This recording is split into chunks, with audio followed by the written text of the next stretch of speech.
I will not read the bio. I want to get out of the way and give Dr. Glaude as much time as possible. He is a Morehouse man, and from 1989, and that's how I missed him, because I got there to Clark, Atlanta for grad school in '89, and we missed each other. However, he is invited because of this scandalous article he wrote, The Death of the Black Church. Although his title today is On the Arrogance of Faith in the Times of Trouble, I did tell him, be prepared. After your presentation, there will still be questions related to the death of the Black church. Would you help me bring to our campus the Dr. Eddie Glaude, founding member and senior fellow of the Jamestown Project and the William S. Todd Professor of Religion and African American Studies at Princeton University, Dr. Eddie Glaude.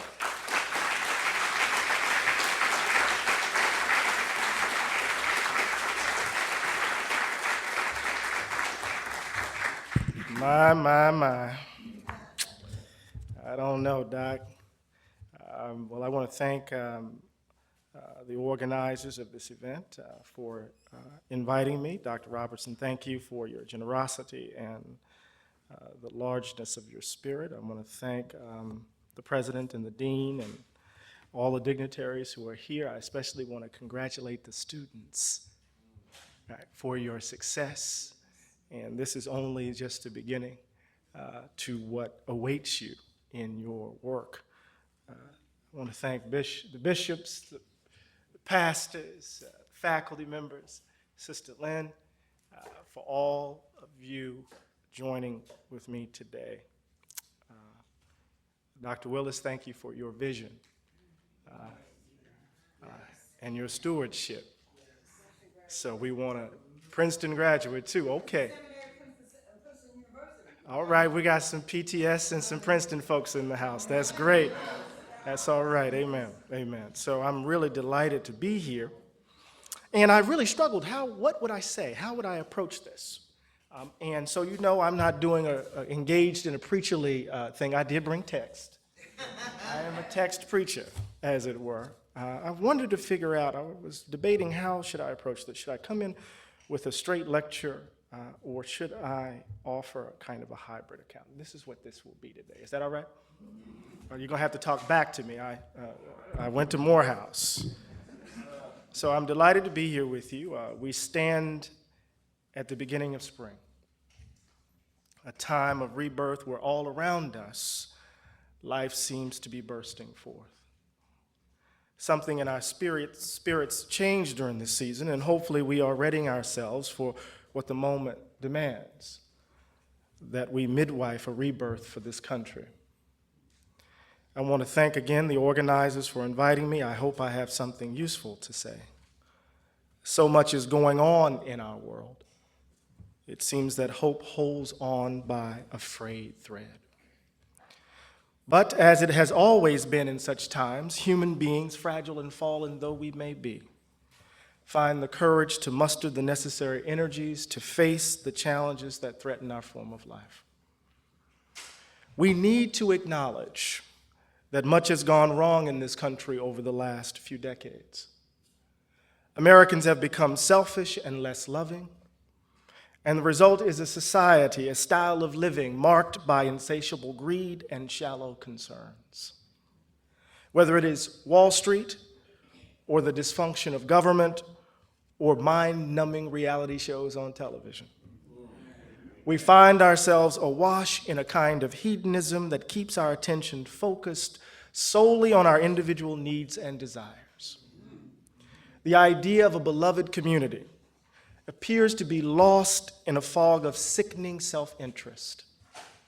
Many of us are more concerned about expanding our portfolios than we are about the most vulnerable among us, those who daily fall into the shadows. This is the context which produced the fact that the wealthiest 1% of Americans have a greater net worth than the bottom 90%. A context in which we hear some clamoring for more tax breaks for the wealthy as they engage in draconian cuts that will be borne on the backs of the most vulnerable in this nation. You didn't know I was going to come in here and talk politics, did you? Right. This is what it means to be a relevant church. See, I know. All of a sudden I'm going to get in trouble, I know. Some call for sacrifice as they continually line their pockets by robbing the national coffers and trading in fear. Indeed, liberal virtues have been eclipsed by selfishness, an ethic of care, obscured by an ethic of greed, and love seemingly has been banished to the margins as spite and mean-spiritedness rule the day. How did we get here? How did we arrive in this place where it seems that the bright colors of this grand experiment in democracy are fading? First, we must acknowledge, and this is always a challenge, that America has never been the shining city on the hill. We've always been a work in progress.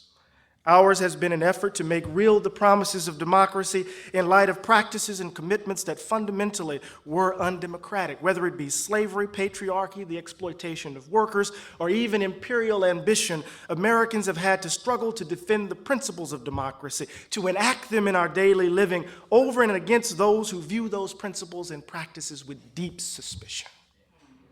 So our first task is to rid ourselves of the illusion that America is an example of democracy achieved, to tell ourselves a different story about our journey to now. We must do so because that illusion that we are an example of democracy achieved leads to hubris, a kind of arrogance that fortifies a dangerous innocence, which enables us to stand idly by in the face of wrong and evil, or worse, to believe that Americans are incapable of wrong and evil. This illusion, and it must be a part of our account of how we have arrived at this moment, informed greatly the Reagan Revolution, a revolution indebted to the efforts of Barry Goldwater and others to undo the New Deal. Now, there's an aside here that I want to talk about. But in the background of this lecture is this assumption. I'm working on a new book entitled Democracy in Black. And there's this assumption that, right, whenever there's genuine advance, genuine democratic transformation in this country, there's always a backlash, a fundamental announcement of the normative value of whiteness that takes us back 2 or 3 steps. Whether it's the New Deal, whether it's the Civil Rights Movement, where's the election of Barack Obama, there's this presumption that America at its heart is a white nation. But that's in the background. We could talk about that in the conversation. Right? But this story, this illusion informs greatly the Reagan Revolution, a revolution indebted to the efforts of Barry Goldwater and others to undo the New Deal. For them, FDR's efforts represented a dangerous expansion of government, which threatened the freedom of individuals and the rights of states. But even this worry carried with it a far more sinister concern, that FDR and those who embraced his form of liberalism, Pastor, dared to challenge the social mores of the nation, particularly in the South, by addressing the political doctrine of white supremacy. Of course, this view failed to note that the successes of the New Deal depended in part on Roosevelt's coalition with Southern Democrats. Lifting as we climb, lifting all boats, is actually FDR's reference coming out of his capitulation to Southern Dixiecrats. It's not Barack Obama's invention. Not much was substantively done to address the deep-seated effects of white supremacy. So much of the New Deal passed by black communities. What remained, even with all of the reforms, was an idea of the American citizen as white and male.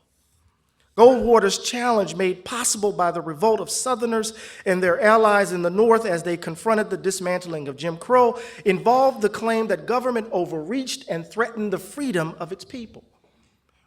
He opposed the Civil Rights Act of 1964. This is Goldwater. Y'all all right? Y'all walking with me so far? Okay, I told you it was a combination of lecture and sermon, so walk with me. I just don't entertain. I like to educate. There's another jab. He opposed the Civil Rights Act of 1964. He opposed efforts to break the back of racial apartheid in the United States, and the efforts on the part of so many African Americans and their allies to resist, to protest the racism in this country, resulted in the Goldwater era in calls for law and order. So this is really important for you to remember, that calls for law and order isn't really bound up with the war against drugs. It's really evidenced in the efforts on the part of African Americans to resist Jim and Jane Crow. This is really an important distinction, right? So how did that popular resistance get criminalized? And then how did that enter into the public discourse, and how was that mapped onto the war against drugs? It's a really important point, right? The beginnings of mass incarceration of black folk didn't start with the war on drugs. That simply accelerated processes already unleashed.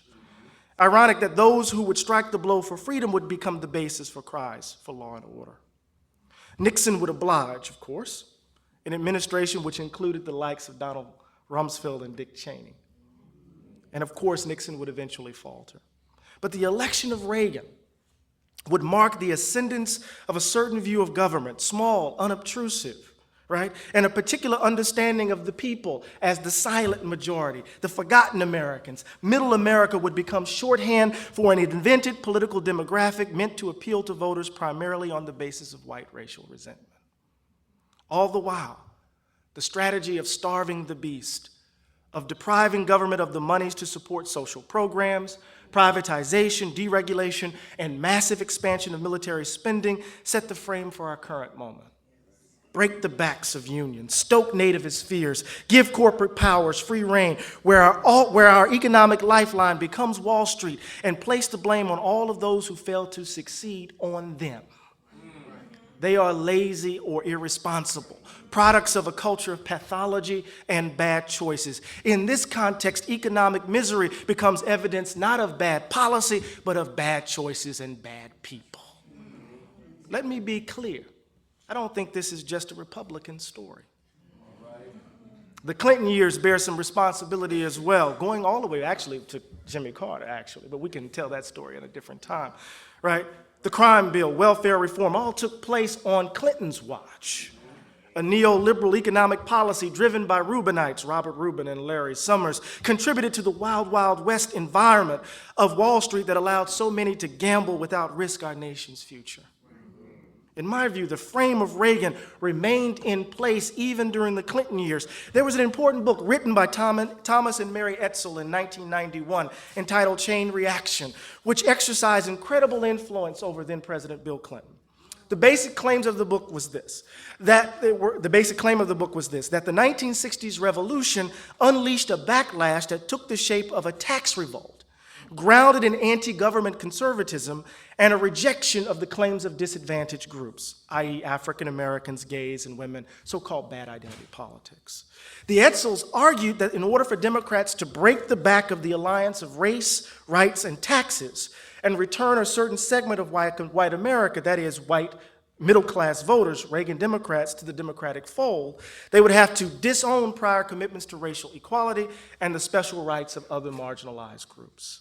They would have to, in effect, distance themselves from their base as both parties haggled over the so-called swing voter, with the understanding that black folk, and labor would have no other place to go. Y'all with me? Yes, sir. I told you I was trying to tell a story about how we got to this moment. Now, what has been the result? Even in the age of Obama. Black suffering and the poor and the most vulnerable in our country have been banished to the margins. We seemingly lack a political language to talk about poverty in America. And we definitely lack the political will to talk about the intersection of poverty and race today. Even with the election of our first African American president, the frame remains the same. Politicians haggle over the so-called swing voter while the poor and most vulnerable languish out of view. And all seem to have entered into a Faustian bargain to keep race out of sight, leaving in place an idea of American citizenship that is decidedly white, heterosexual, and male, and rich, which has undermined every progressive attempt to enact democracy in this country. During the most recent economic downturn, in places all around this country, many African American communities have been devastated. And although the current figures show that black unemployment is double that of white Americans, when we include the numbers of those 99ers and those who have stopped looking for work, some argue that close to 1/3 of black America is still unemployed. 1/3. More than 25% of African Americans live under the poverty line. compared to 9% of white Americans. 40% of black children, 40% of black children are poor, compared to only 8% of white children. And more than 2/3 of black children born poor will be persistently poor for at least half of their childhoods. They will grow up to attend schools that simply fail them, while we wait for Superman or the latest fad in addressing our education crisis. Black children attend schools that on average have weaker skilled teachers, impacting even the highest achieving students to see gaps in performance when compared to whites. The foreclosure crisis has also disproportionately affected African American communities. We are 70 to 80% more likely to have lost our homes. We haven't seen the disappearance of wealth like this in the black community since the collapse of the Freedmen's Bank. And it is well known now that there is a direct correlation between racist lending practices and the vulnerability of our communities to foreclosures. And of course, the destabilizing effects of the prison industrial complex. Nearly 1 million of us are locked up. Families are destroyed as the rate of black female incarceration is skyrocketing through the roof, leaving our children as wards of the state. Right? All of this has engulfed entire communities, even entire cities, in what seems to be spiraling cycles of misery and hopelessness. My belief is that the church's task, in part, is to address this misery,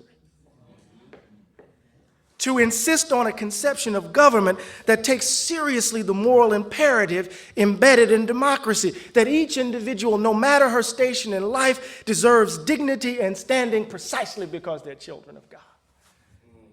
That life, liberty, and the pursuit of happiness, the phrase Jefferson so powerfully invoked, aren't about a narrow individualism that blots out a deep and abiding concern for our neighbor, but rather it is bound up with what Aristotle called arete, the pursuit of excellence, virtue evidenced in the pursuit of our higher selves.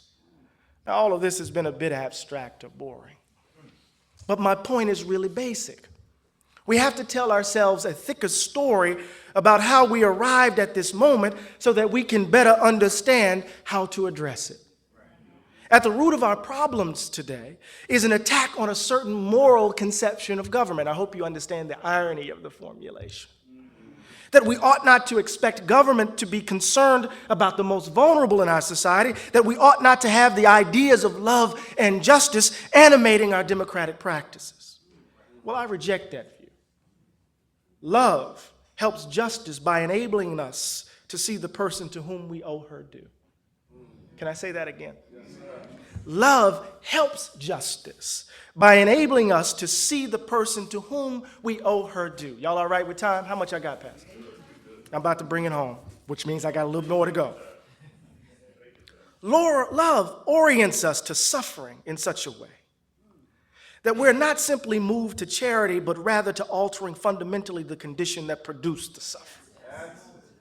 We come out of a great tradition of religious communities joining together to call the nation to renewal, and to do so not in grand sectarian rhetoric, but in the actual efforts to address specific problems. We can travel back to the 19th century as abolitionists drew on their faith to tackle the scourge of slavery. We can remember the social gospelers who dared to challenge the inequalities evidenced in industrialized cities. We can look to the Dorothy Days and the Catholic worker as she urged fellows to see the face of Christ in the poor. We can call the names of all of those, no matter their faith, who risked life and limb to break the back of Jim Crow in this country. And in each instance, this faith was not evidence to prove salvation. Let me say this again. In each instance, the faith was not evidence to prove salvation. It wasn't about showing peacock feathers.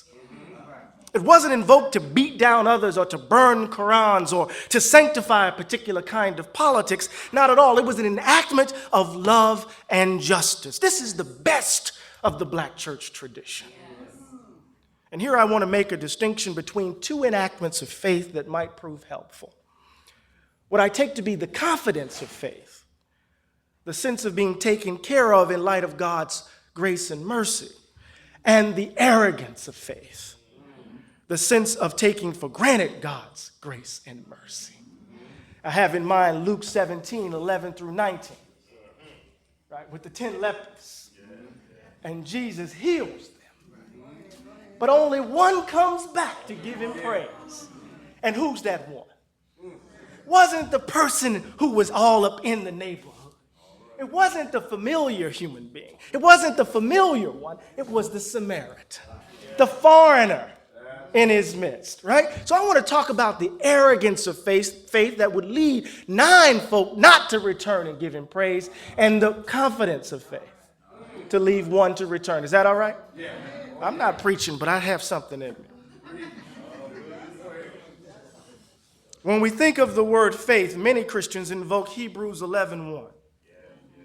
Now, faith is the substance of things hoped for, the evidence of things not seen. It enables us to endure the mysteries of life, those features of daily living that seek beyond our capacity of understanding.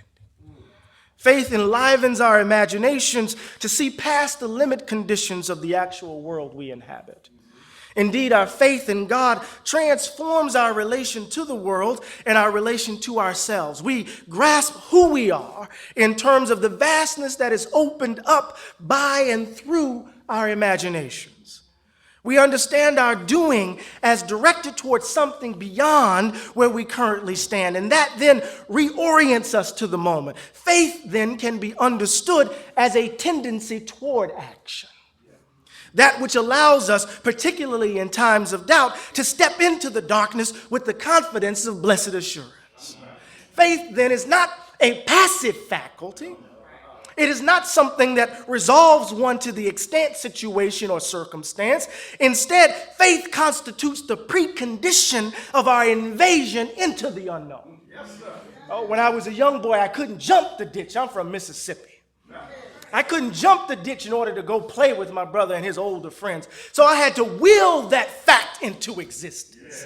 How does faith bring fact into existence? I didn't believe I could jump over the ditch, but once I decided I could, I brought the fact that I could into existence. You see what faith is a tendency toward action. I cannot help but align this understanding of faith with all of those courageous souls. Y'all all right?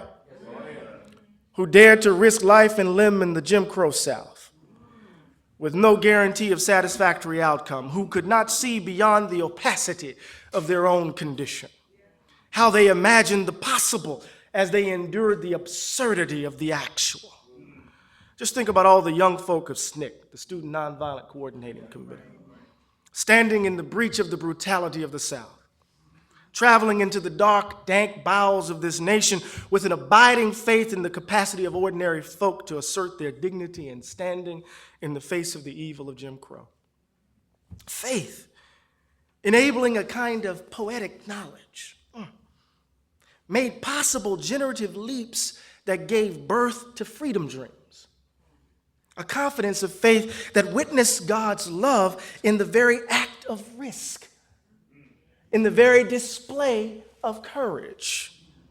When we stand in the confidence of our faith, not to demean others or to decry other truths, but to bear witness in our living to the love of God, we are indeed healed and are healers.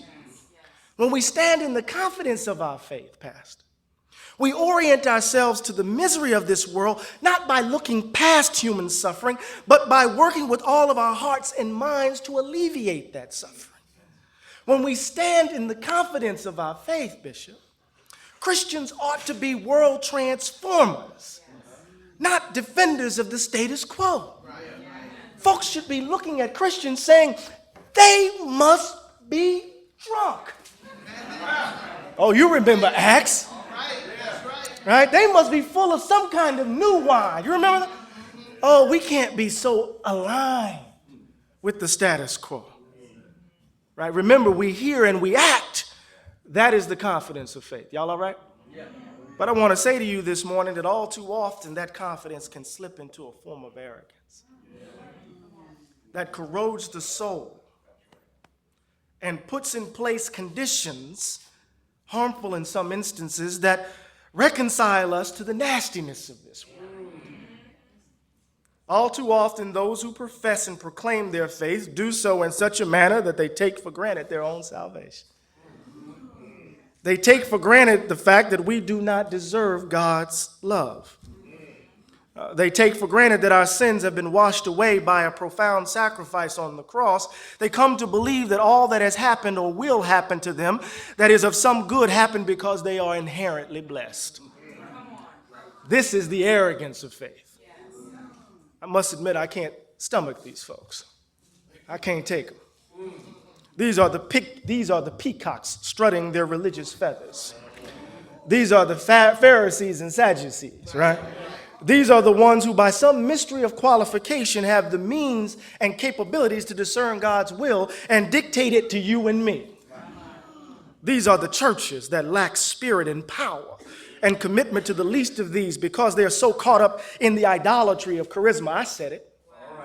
They're so caught up in the idolatry of charisma and the allure of big sanctuaries and television cameras and material things. These are the ones who rest on the laurels of past sacrifices and claim relevance only by proxy because they're not doing anything of significance right now in this world. These are these folks who are committed to ATM religion. Show me your W-2.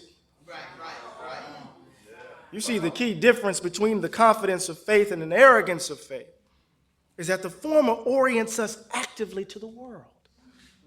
It carries with it humility in the sense that before the power of God, we are mere specks of dust.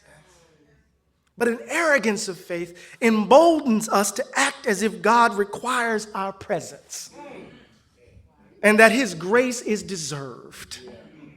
That our faith is akin to a financial portfolio, and his mercy is the equivalent of dividends.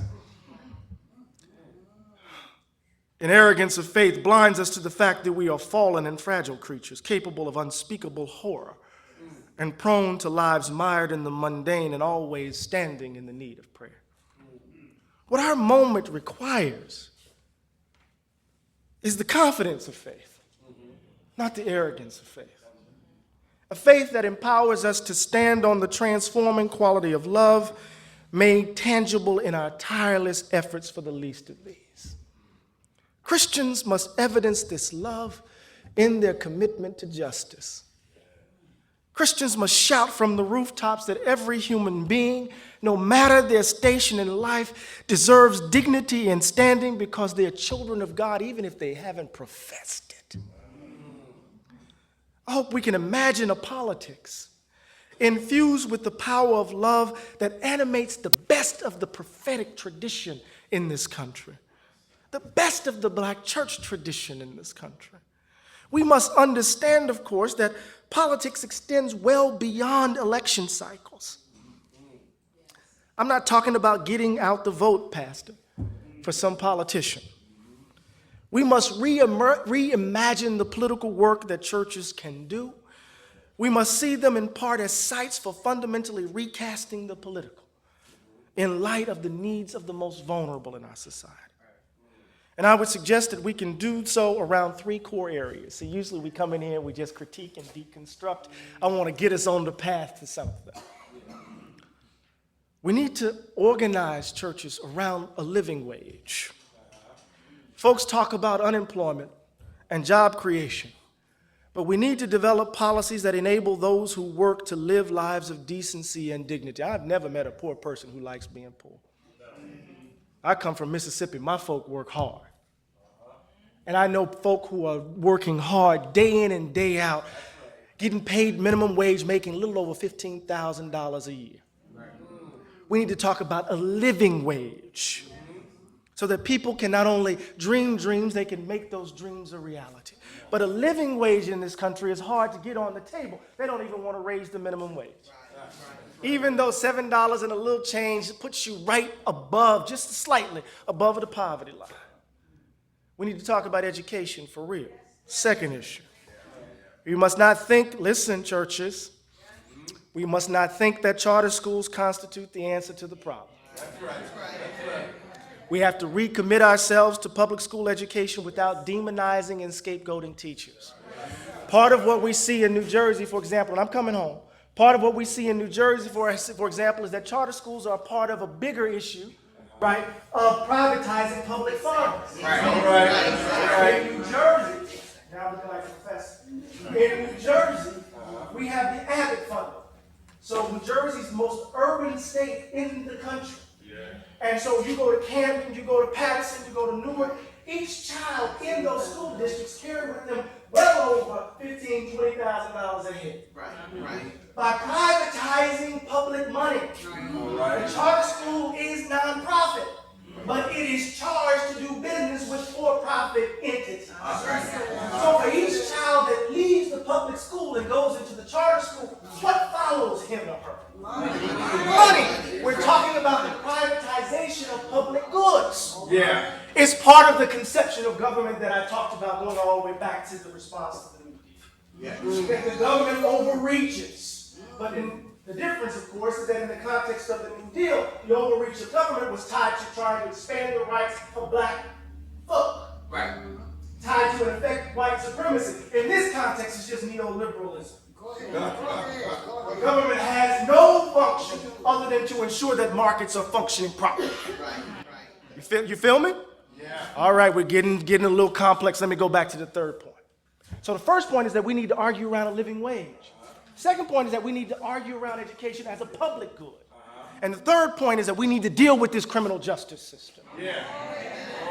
We have to address how the carceral state is destroying communities around this country. Yeah. And how this has become an economic issue that overwhelms the moral consideration.